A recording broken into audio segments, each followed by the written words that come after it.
প্রতিদিন আপনারা আসেন, বসে থাকেন গেটের সামনে, ঠিক আছে, প্রতিদিন আমিও আমার এরকমই কাজই করব, চলুক, কতদিন চলে? কি মনে করেছেন কি দেশটা কি আপনাদের একলার পৈতৃক সম্পত্তি হয়ে গেছে আওয়ামী লীগের?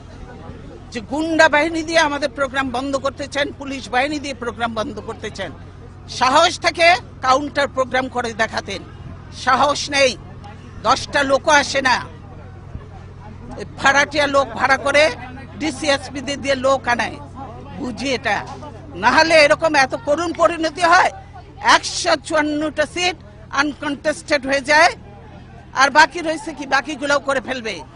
ওটা নিয়ে ওটা কোনো ইলেকশন নয়, এটা যে সিলেকশন হয়েছে, ভাগাভাগি নির্বাচন হয়েছে, এটা আজকে জাতির কাছে পরিষ্কার, দেশের মানুষের কাছে পরিষ্কার। তাই মানুষ আজকে ধিক্কার দিচ্ছে, ধিক্কার দিয়ে আমরা এই সরকারকে ধিক্কার দিই যে আজকে কি করছেন। আপনাদের সঙ্গে আমাদের কোনো বিরোধ নেই, আপনারা দায়িত্ব পালন করছেন, কিন্তু আমি মনে করি যে দায়িত্বটা সুন্দরভাবে পালন করেন, সম্মানের সঙ্গে, যাতে আমরাও কাজ করতে পারি, আপনারাও কাজ করতে পারেন, সেভাবে আপনারা করেন। আপনাদের সঙ্গে আমাদের কোনো বিরোধ নেই, পুলিশ বাহিনী, কিন্তু এটা তো ঠিক নয় যে আমাকে আমার বাড়ির থেকে বেরোতে দেবেন না, এটা তো ঠিক নয়, এটা তো ঠিক নয়। সেটা আপনাদের যে অফিসার ছিল সে গেল কোথায়? তার সাথেই তো আমি কথা বলতে চেয়েছি, কেন আমার পথ আটকিয়েছে, কিন্তু সে কোথায়, কেন সে আসছেন এখন সামনে? এতক্ষণ তো অনেক কথা বললেন, আপনি কি এখন মুখটা বন্ধ কেন? এই যে মহিলা, আপনার মুখটা এখন বন্ধ কেন বলেন তো? কি বলছিলেন এতক্ষণ ধরে? মুখটা বন্ধ কেন এখন? দেশ কোথায়? গোপালী,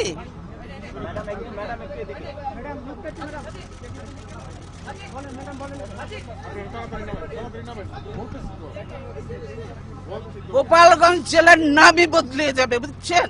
গোপালগঞ্জ আর থাকবে না। আল্লাহর গজব পড়বে আপনারা যা শুরু করে দিয়েছেন।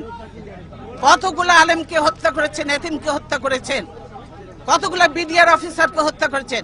সেদিন কি কোথায় ছিল হাসিনা? সেদিন হাসিনা কোথায় ছিল? এতগুলো অফিসারকে মারলো, 57 জন অফিসারকে হত্যা করলো, সেদিন হাসিনার এই ফোর্স কোথায় ছিল? কেন সে ফোর্স পাঠায় নাই? আসলে সে নিজেই জড়িত ছিল এই হত্যাকাণ্ডের সঙ্গে, সেজন্যই আজকে তো এমন অনেক আননোন চেহারা দেখা যায় যাদেরকে চেনা যায় না যে তারা আসলেই বাংলাদেশি কিনা। বাংলাদেশের আজকে যে কর্মসূচি ছিল, আপনারা যদি দেশকে ভালোবাসতেন তাহলে আজকে ছিল আমাদের সার্বভৌমত্ব রক্ষা এবং democracy for road March, democracy for March ছিল আমাদের কর্মসূচি। তো গণতন্ত্র চাবেন না, দেশ রক্ষা করতেও চাবেন না, গোলামি করবেন, দালালি করবেন।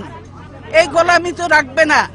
লিন্দুক দর্জির ইতিহাসটা পড়ে দেখেন, সেও কিন্তু টেকে নাই বেশি দিন, তাকেও বিদায় নিয়েছে এত দালালি করে, দেশ বিক্রি করে। কাজে এই দেশ বিক্রি চলবে না হাসিনার, দেশ রক্ষা হবে ইনশাআল্লাহ। দালালি বন্ধ করতে বলেন, আর হাসিনার দালালি করে লাভ হবে না। বাংলাদেশের মানুষের সঙ্গে থাকেন, জনগণের সঙ্গে থাকেন, দেশের মানুষের সঙ্গে থাকেন, তবেই কাজে দেবে, দেশ বাঁচবে, মানুষ বাঁচবে।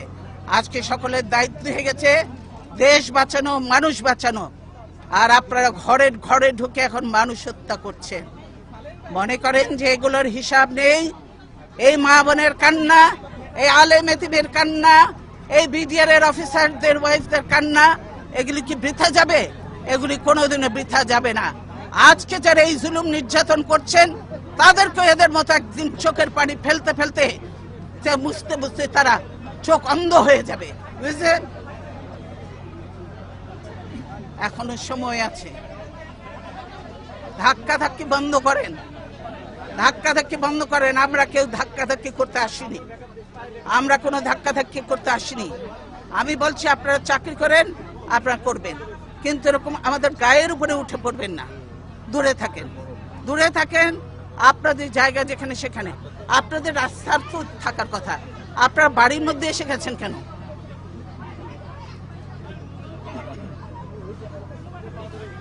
কি আপনাদের মেয়েরা তো ঝগড়া করে কেন? মেয়েরা চুপ করো। কয়দিনের চাকরি হয়েছে যে এত কথা বলো?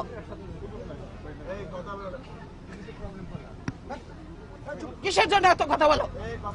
চুপ থাকো, বেয়াদব কোথাকার।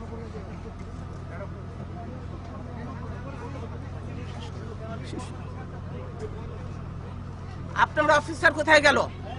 আসলো না? তাকে বলবেন আমার সঙ্গে দেখা করতে, আমি তার সঙ্গে কথা বলতে চাই। বুঝেছেন কি বোঝেননি কথাটা? এইটা তো বাংলা ভাষা নাকি অন্য কোনো ভাষায় বলতে হবে আপনাদেরকে? বুঝেছেন? সেই অফিসার কোথায়, তাকে বলেন আমার সঙ্গে দেখা করবে।